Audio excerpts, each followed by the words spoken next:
fact to Jae-young, as how Rivington would pronounce it, Jae-young and Hagane, whose synergy is really, really good, and receiving high praises out there. Also, it goes to show. Yes, it goes to show how well we have become, how far we have traveled, so to speak. Well, and how much further we can actually go to to be among the very best out there.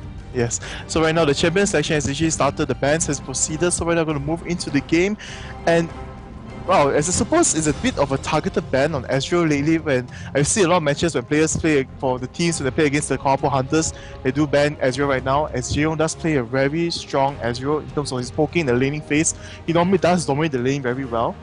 And I think maybe they're trying to force him to use either Corki or Vayne, because once Ezreal is banned, he normally picks up Vayne. Which is actually his favorite champion. Diana, I like that. Will they actually lock it in? Oh yeah, they will lock it in. That's going to be amazing to see Diana picks out there. Diana is super fun to play with. The double dash, the shield mechanics, the being able to spot people out from the moonlight that she gives out if a Crescent Strike actually hits. It's going to be pretty interesting to see what KL Hunters actually come up with. And true enough, like I mentioned, that Vayne. Yes. Vayne and Nunu being able to Blood Boil Vayne, increase out her attack speed, proccing her Silver Bolts more, which also means that the first item for Vayne does not have to be a Zeal. It can be some other item. She could go Bloodthirsters first and things of that sort if she actually wanted to.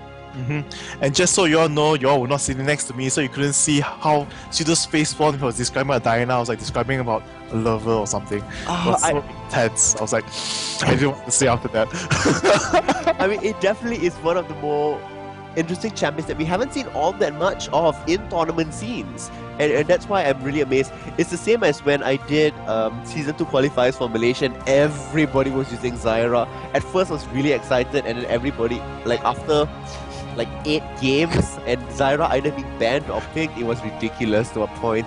But we haven't seen Diana all that much in either GPL or even in recent tournaments that have been happening.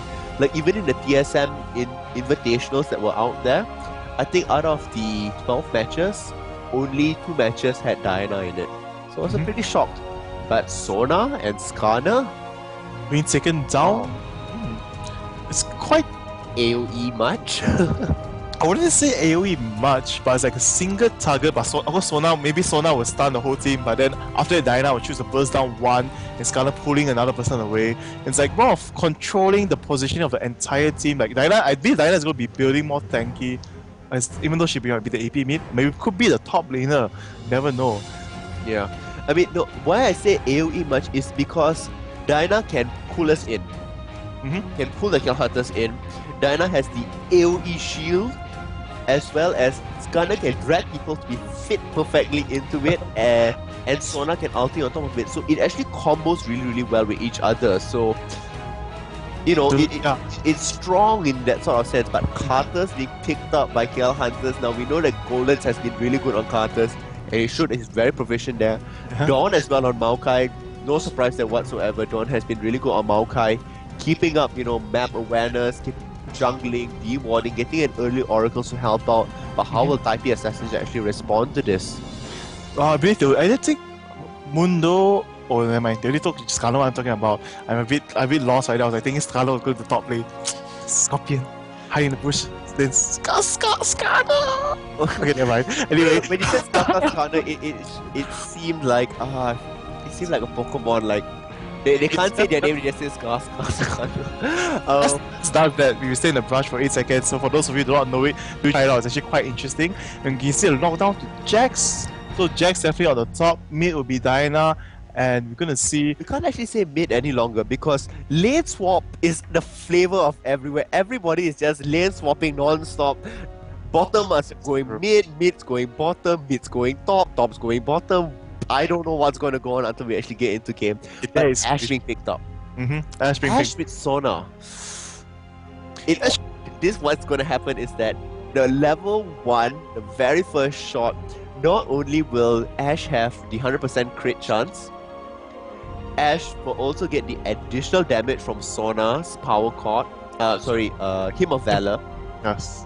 And there's also the power cord from Sona, so that level 1 initial burst is going to be ridiculous. But that is they choose not to take the golems, which is we're gonna see how it goes. I think since you mentioned that much damage, maybe they're gonna go to the top lane instead, and then we can see. It very well could be. We do see that Jace possibly being picked up by KL Hunters.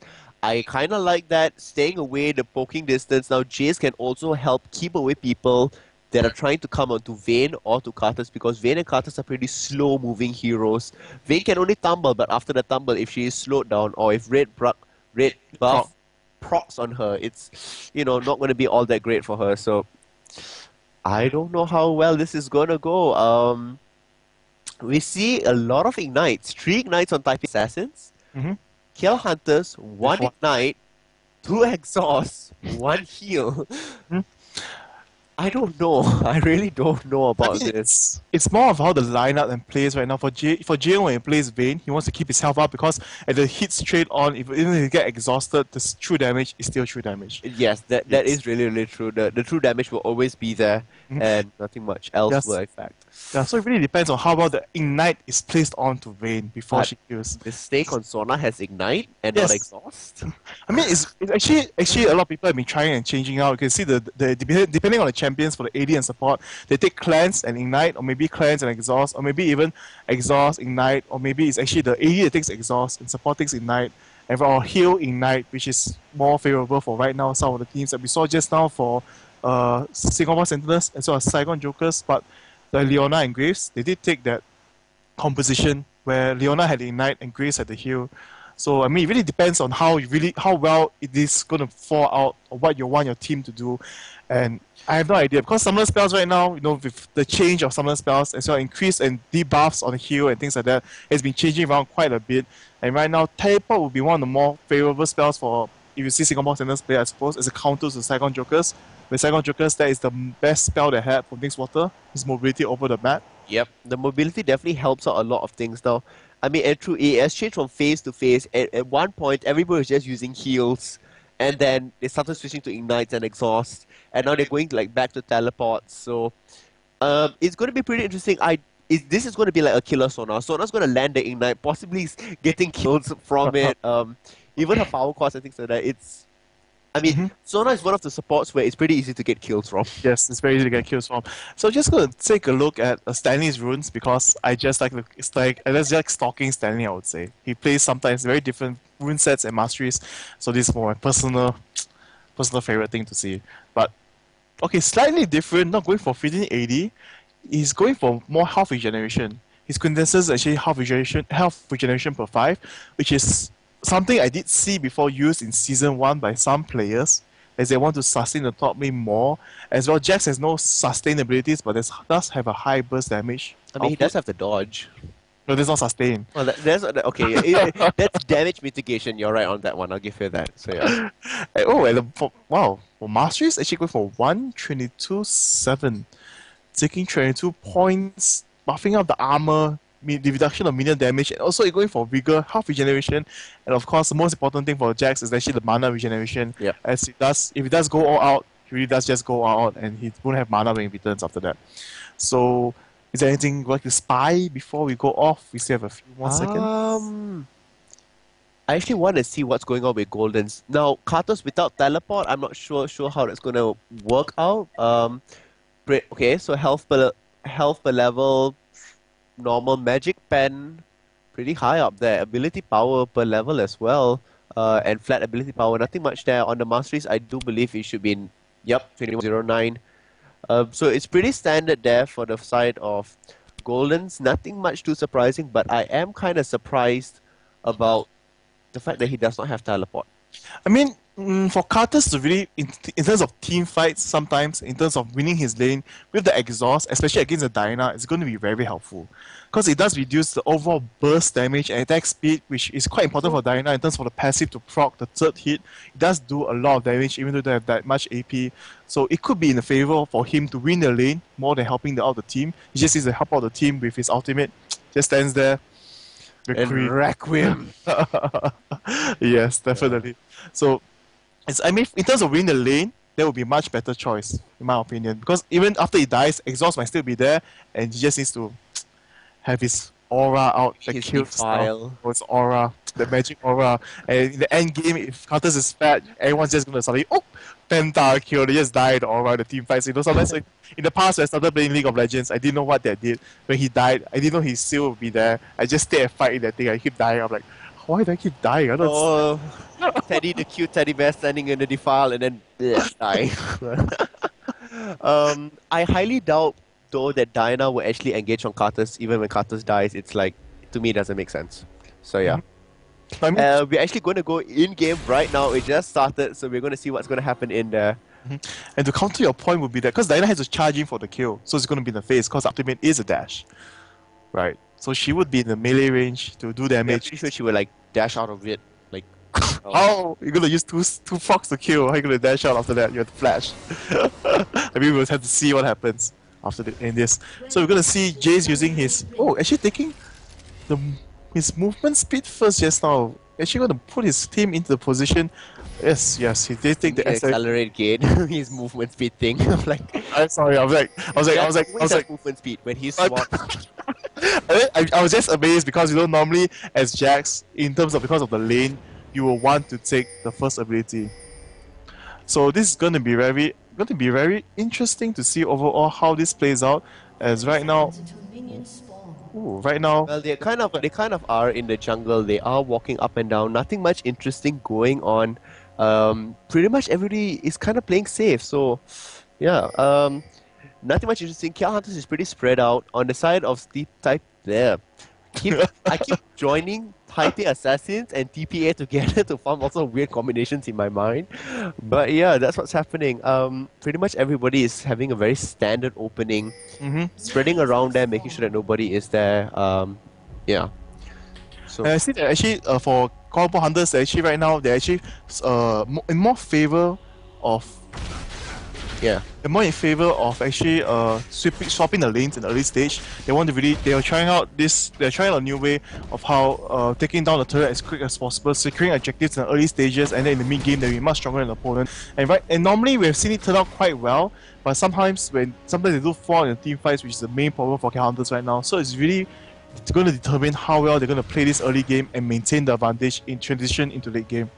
I mean, it looks like it did start with Golems, Ashe, and Sona at the bottom. So we won't see this massive burst damage all of a sudden being done with. But what I actually really do like is that, ooh, wow, Monkey's getting poked. Look at that damage.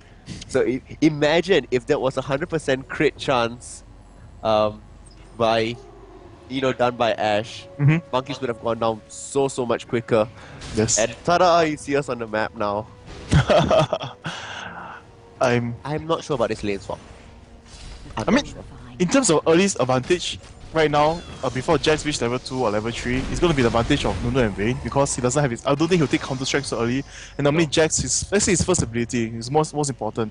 But he did take the leap strike, and now he does have the counter strike. So if Nunu and Vayne does push out a bit too far, it's going to be in the favor of Stanley, as he's going to jump in and stun them and trade hits without any problems. That is really true. We do see that Dawn is invading. Dawn is actually really behind enemy lines and possibly going on to Diana. What will happen? Diana turns off her shield.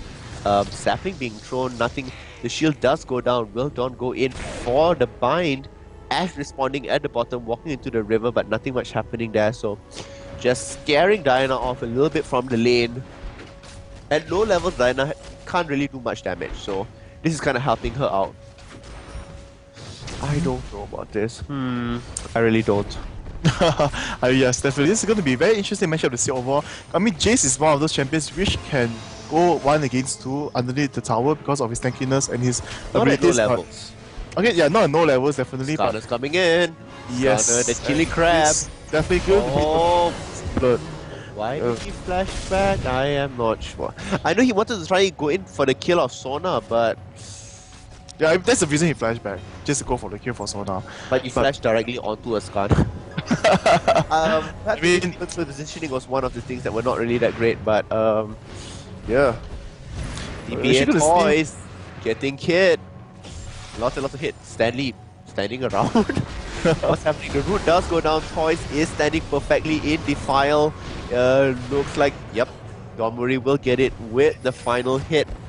And right here we can see Stanley taking a bit too many hits, but it's not going to be any problem for him at all because he does have his extra regeneration. I believe his regeneration will be about at 15 in the early stages from Vigor and the Runes. It's going to really place him quite far ahead in terms of the level right now because he didn't get ganked and he is alive and well, getting the levels no problem whatsoever, and his CS is at 11 against Jace with his Shoff. You know, he did die once, but that's going to be very hard for him to come back from that because that one death is very important in the early stage, especially since you're soloing and you're guarding the lane.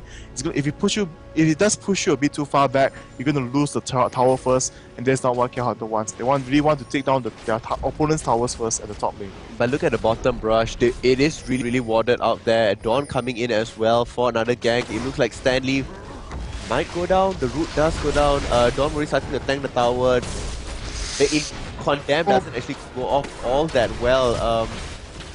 Jail going for the last hit, but it's kind of slowing him down. Oh, that's going to be so bad. Tumbling away, the shield does go off, but flashed in by Lil Balls. Nope. Jail could not actually secure the kill because the Condemn did not actually hit the wall. Yep. And did not hit the wall. Dawn Murray has no mana whatsoever. Lil Balls still has mana and the red buff. It looks like Dawn will go down. There's nothing he can do about this. There's a bit more. There's no mana. Oh, never mind, there goes the last hit. No, there was no mana to do anything. Yeah, no, I mean, it was just walk, but I think Skarner had no mana to do anything as well, so it was just a normal last hit. You know, Dawn suddenly it's just a racing game. No, but the other thing was that, you see, even though spells were being used around, Maokai could have turned around and hit Skarner.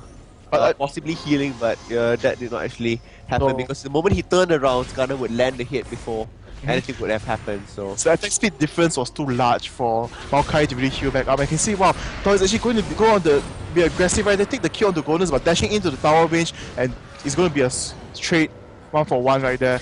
It's not really. Well, I suppose Toys just wanted to get extra advantage of the kills and go back to base the buy items, as he is actually more ahead in the CS right there from Carter's early stage. Carter's, will he get it? Yes. That tower actually dealing so much of damage there. But no problem, so Carter's will get it. Yeah. So right now we can see a 5-2 kill trade, or maybe 3 kills in favor of TPA. It's going to be very hard for Kuala Lumpur Hunters to come back from this in the early stages right now, depending on how well they're positioned. And while they're going to another gang, they're going to force it again. Requiem comes down as well. Again, Condemn does not hit. It does not proc. Leap strike, wonderful, excellent escape. Yes. Ghana coming in as well. Hagani is so low. Little Balls will actually miss him perfectly and move out. The ulti could possibly go off. Yep. And it goes. And here comes. Look at the arrow. Toys is in position. He does miss his first skill. His ultimate into third skill. Doesn't need to flash it. And Dawn will go on from this. And wow, Stanley proving why he's one of the best top laners in C. Excellent mechanics. Yes, excellent mechanics. His leap strike timing was fabulous at the first time, which the Condemn couldn't push him into the wall. And after that, from running away, he just used it one more time and he was safe, home free, no problem at all. And Stanley, knowing that he's going to need the leap strike more, actually maxing it first at level 3 for the faster cooldown as well. Wow, this early kills, early trades is not going so well for KLH Hunters. We can see Monkeys at the bot lane also not faring off so well. With 23 CS against J17, but still Jace does the 1-1 right there. I like that last bit where Skarner was just waiting for Diana to pick up the blue buff. And but the return minion of damage. Got it. Monkeys, surviving. Monkeys falling a bit low and Golden's trying to help him, but it's not able to do enough damage. Nice acceleration gate into the first kill. Does burst damage, but enough to kill BB right there.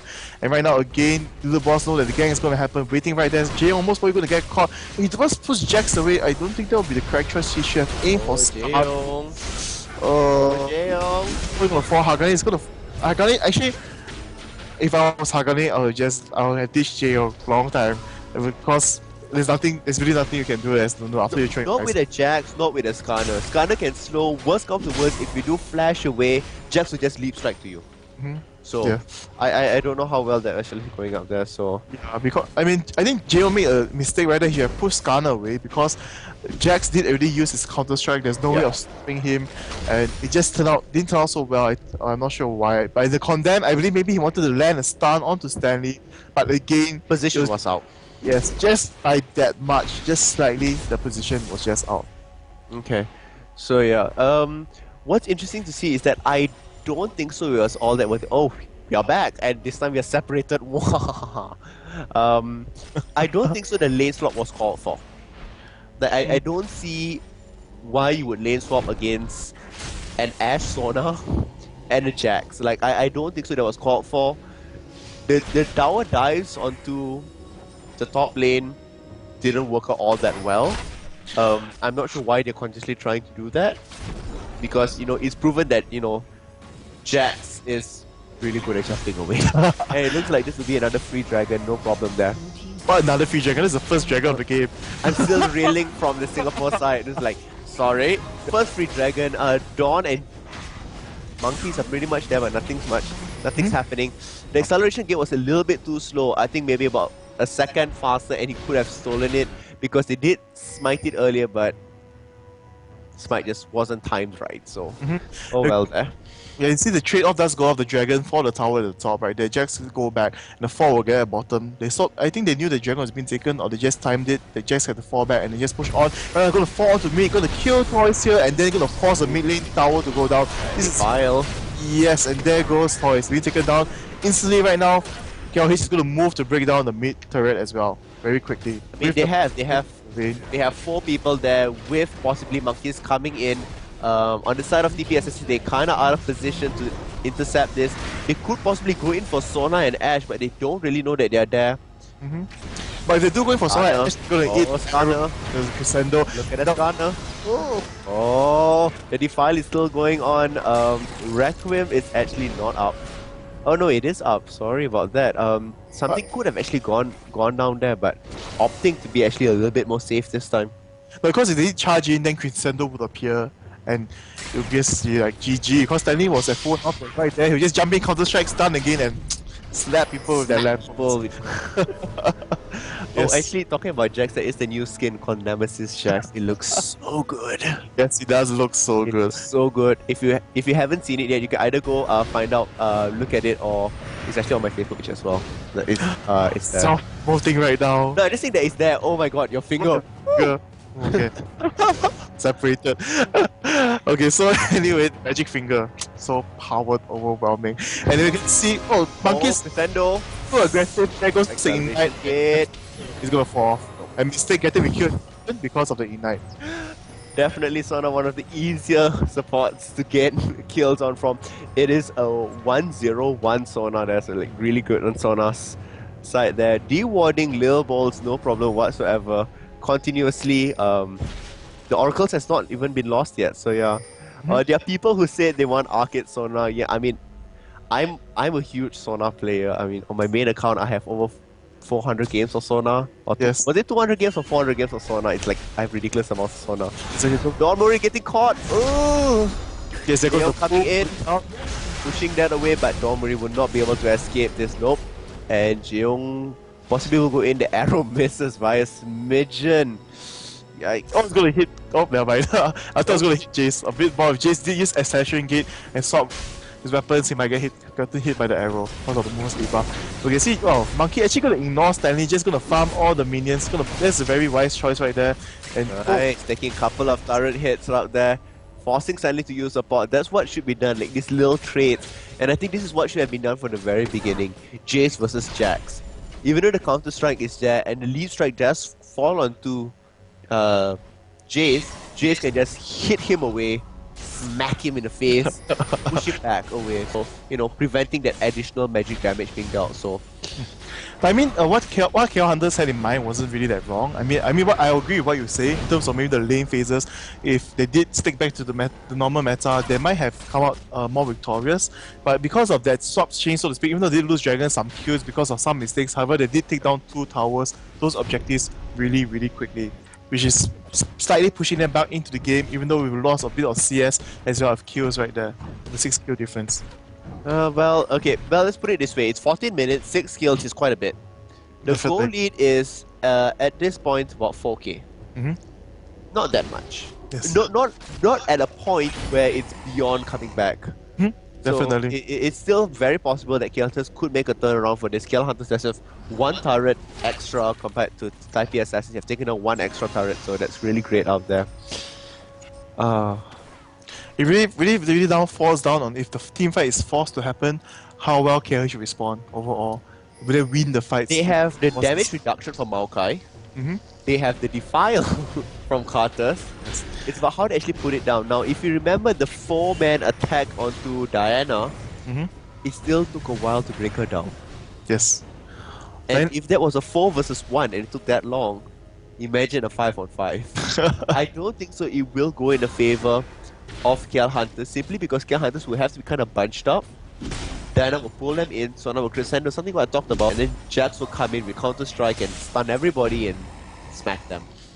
I mean, Smack them definitely. with the lamppost or the Like fishing that. rod or, you know, whichever choice of weapon he chooses to do, so yeah. And there goes the dash in, the arrow goes, his Dawn Dawn getting- Dawn going a bit too long, and Skarner pulls, and we mentioned My all God. those notice happening, and there goes Dawn movie. I You can see the long range initiation, so to speak, is in the favor of Taipei Assassins. The Ash Arrow, Diana jumping in, pulling them back, slowing them down.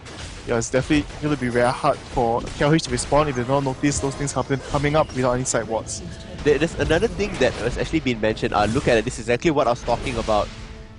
Monkey's being able to push Jax away, being able to turn into range from, poke him a little bit as from far. I think it's what should be happening from earlier, but what I was about to say earlier is that if you notice from the earlier parts of GPL, what Taipei Assassins used to do is that when Ash used to ulti, they would actually ping on the map at specific locations to show where the arrow would actually fly, and so that they could intercept across the different lanes, and that's just at what skill and communication level they're actually on. You Yes. You see the Ash Arrow from BB is like, it's going to hit something most of the time. Or not just miss by a bit, even though it's a super far range Yep. location. Okay, see right now, KL Hunters is actually going to move on to the Dragon.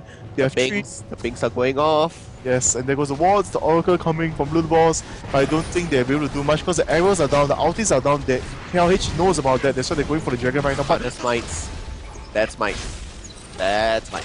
okay, wow, that's Crescendo goes off, Lead Strike comes in, and looks like this is going to be a sweep Hagane. Nobody's even stopping him, but he hardly dealt any sort of damage. Goldens goes down, Jeong can do nothing. Monkeys was entirely out of position, perhaps bringing down Toys, yes. Nice trade there for Toys. BB being attacked here, but everybody is so low. I don't know why Monkeys tried to go on it. Stanley, look at that damage on Stanley, so little. Lil Balls has no mana left. Jeong could possibly go on this, but Lil Balls does have that red buff to slow him down. Looks like will not be going for anything. Jax was super low. yes, they Super were low. they were all super low. As you can see, Carter's even though after death, his damage, the damage he deals is really just that much. But overall, in that fight, I'm not sure what happened. How did Dawn miss? It was so split up, and Dawn smited too early. He didn't smite at all. Oh, he didn't smite at all? Yes. Wait, Lil Balls- what? Yes, he totally missed that smite. That's why I was more wow. amazed. I was like, I didn't see him use the smite at all, and then Scarlet just took it. I'm like, how did he let that happen? No, that normally Guys, in case you don't know how to smite, you're supposed to click on the dragon or baron. Okay, look at the life and look at how much your smite damage actually is at the bottom. If your smite is 570, just as dragon or baron's about to go down, you can even do this to golems. yes. Just as it hits 570, that's when you immediate smite to get a perfect hit, not too little or not too much. This is something many people don't know. They kind of just look at the health bar and like, okay, smite. Then like, oh wait, I missed it by a bit. Or you smite too late when somebody else can come in and still smite it. So I think that's what basically Taipei Assassins, they immediately clicked on Dragon because they had the vision of it. They knew they were coming in. Skarner turned on his exoskeleton and moved in and smited it out. Oh, look at it, how close that was. It was so amazing. Monkeys goes down. Not even a chance. Yes, Not not even a chance. Not even an assist from Ash. Just went down. Just went The down. power of Diana. Okay, The stop saying that. Like, power. Oh, Diana, so yeah. Such a I never bias. realized I can actually poke into the map. I'm in the map. But don't worry getting poked. Oh, look at that height ability and you don't notice, Ash actually stole the blue buff using Ash volley. did. Yeah. Oh, wow, this seems to be falling out of balance, so to speak. I mean, It's 16-5. in the early stages, you know, KLH did manage Ayo. to. Oh, Bye wow. bye. And yes, fight Okay, that again. Crescendo goes off as well. Possibly a power chord. Ash Nope. coming in. Nope. One single arrow. Oh, no fails flash. If you do not notice that, wow, everyone going down, and there's gonna be an 8. Oh, it's not gonna be an ace because Jace has been spawned. Jace and Jax possibly trade off there. Yikes. I don't know what's happening here. It's 19-5. It's more than a 10k goal lead at 19 minutes. It's just about to hit 20. And there you power go. of TPA. I mean, TPA has. I mean, in terms of securing objectives, in terms of the plan that KLH had, I believe that the early game was better, where the two failed ganks did not happen. You know, KLH would be in a better position, but that really did slow them down. They screwed them over a bit in the timings of what they really wanted to happen, and also they lost the dragon from there. A bit Disheartening. Yeah, a bit disheartening. Everything just did not fall into the correct plan. I mean, okay, let's put it this way. This strategy had been used before they went to Vietnam. They improved on it with Maokai coming to gank top more often. But what happened was that they used this strategy against the best team in GPL. And that's the factor, I think, in which how it failed. It was the execution of it seemed fine. Mm-hmm. There wasn't anything particularly wrong about, you know, what they were doing. The lane swap was debatable. But aside that, I mean, everything else is kind of going fine. Just that they're going up against a team that has better communication, I would say. Mm-hmm. In terms of how we see them, obviously we have never heard them as what they're going through things. Now, we have heard the KL Hunters play when we are in the office, but we haven't heard they're actually seeing the ward and walking past it, picking up the ward there. So, but it sure seems like in game they have more communication-wise, and it seems to be just moving as a really. They seem to be moving as if they are like a single entity. A single entity. I was just want to say like Zergs in StarCraft 2. Because you have the Overmind that controls all of them. Like, bad example. Like, yeah. Yes, terrible example. I can't believe it. Yeah. Bad example. Yes. You're supposed to be smarter than me. Better than this. I'm not sure how that's possible, but oh well. Anyway, moving back to the game, you will see that, wow, it's going to be very hard for KLH to put himself over unless somehow in the team fight happen, Vayne gets the ace and the pentakill. I don't think so still. I mean, just saying, you know, if that scenario does happen, It is 0-3-2. but this doesn't mean, you know, Even 5 kills, she would still be behind Ash, who is 6-0-4. Yeah, the difference between, I mean, as a Vayne, once you just pile up a block of money at a single moment of time with a BT and a PD, Blood Thirster and Phantom Dancer, it's going to be sufficient for you to really do a lot of damage to the opponents because of mainly from the true damage from the silver boats. I mean, the question is here. If that can happen, if all of a sudden we mention Steel Baron and the ace goes off here, does the rest of the team have enough to keep Vayne alive? If Vayne becomes this main damage dealer, can the rest of the team support her? Technically speaking, based on the lineup, theoretically speaking as well, yes. Because of the war from Carters. Oh, Look at that. As we are talking about. Bye bye. So the arrow Stelly gets the kill with the deep strike. Instant. Oh, look at he's getting out as well. Crescendo goal. Yep, got like 7-0-4. Not a chance. It looks like they will be making their final push here. It is really good for the side of Taipei Assassins. 41k, almost a 20k goal lead. Once they start taking down the towers and inhibitors, it looks like it will go into that sort of direction. Look at how fast the tower's melting. Yes. Oh, look at that. Initiate. Instantly dashing off. Dawn taking huge amounts of damage. Will go down as well. Nothing close to it whatsoever. Inhibitor will go down. Will they go for the outer turrets or will they just stay in base and deal it up? Looks like Jax will be going up and looks like they will be pushing up top and bottom at the same time. Skarner heading to the bottom. Ash looks like we'll be farming out wolves. And what can KL Hunters do? I don't. I mean, if we have seen all things happening, the only single team fight that did happen was at the Dragon. And That was failed. about it. That was about it. But overall, right now they're actually being caught one by one by the Ash Arrow, by Dyna's initiation, as well as Thunder's Sun's ulti, I guess the Crescendo confirming the kills on people. It's very hard to deal with right now. Yes. So, but the one weakness, so to speak, would be it's an ultimate heavy reliant composition. But because after they get the kills, they get the advantage in terms of monies and itemization. It slowly transitions to the fact that even if the ultimate meets, it's going to be no problem at all because they just deal out that much more damage as a team. And we can see Jax with a Trinity Force as well as the Guardian Angel already out and ready, being the boss, even with the elixir of agility right there. yeah. Look at Jack. That's not agility. That's the red one. He used it already. Oh, he used it already. In green, look. Oh yes. And moving up to the top lane to foul and push out. And Jax, like Irelia, it's like really, if you don't stop him early stage, it's gonna be very hard to stop him in the late games. And they really failed in stopping him in the early stages just now. And here, this goes Monkey's gonna get pulled again maybe. Yeah, Monkey just got the pull, the counter strike, the stuns, and the death. Wow, just see the amount of damage Sona dealt with that power chord. yes. I think it was a mix of Jack's ultimate because it just jumped together. I don't think he jumped and then the power chord left off to hit. It was like boom, 300 life disappeared. I'm like no, I don't think so. That's why I see that. Yeah, I mean, at that same split second, something other added on, something else added on, definitely. And looks like this will be the second Baron attempt. And free Baron. Yes, I was like going to say second Baron take up, like I was going to. I was going to. Oh, the Ash Arrow flies and initiates. Golden's getting stunned. Where goes Jax? Oh, look at that! Stunning everything. Stun.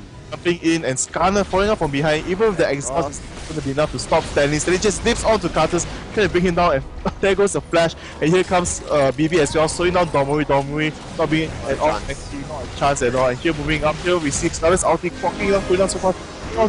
Requiem. I'm not going to be able to take off anything, and Vayne just going to have paused to fall. I have no idea what she tumbled out. Oh, it's okay, Skarner no has ulti, and this is going to be the GG. There's nothing Vayne can do 1v5 alone. And not enough items. And there goes the initiation on Diana instantly. It is an ace. It's an ace, and the two towers goes down, and so does the Nexus.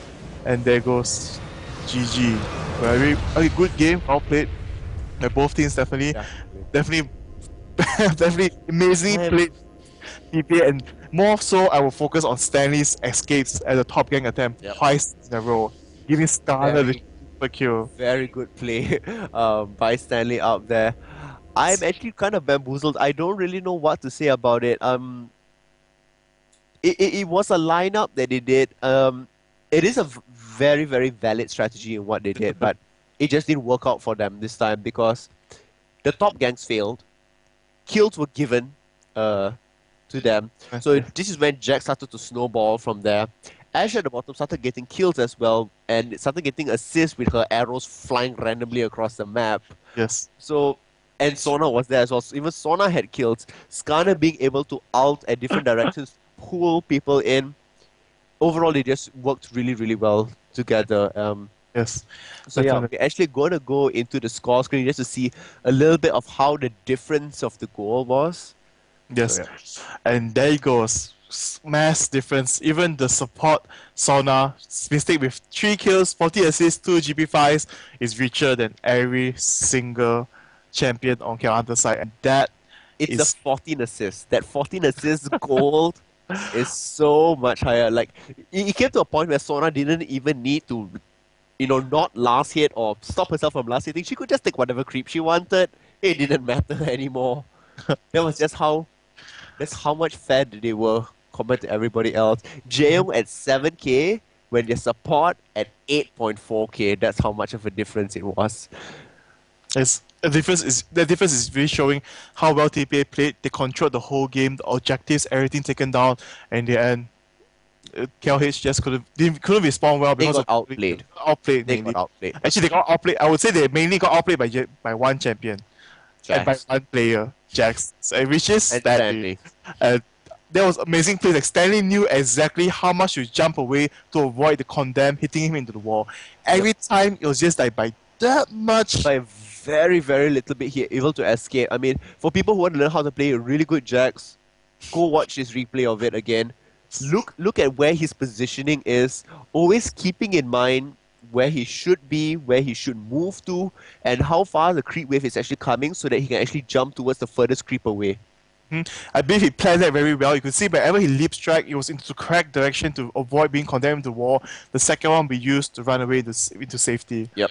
That's very well played by Stanley right there. As again, I'm so amazed every time we see TPA play, especially Stanley, when he uses the champions, whatever champion he uses, I'm just totally amazed.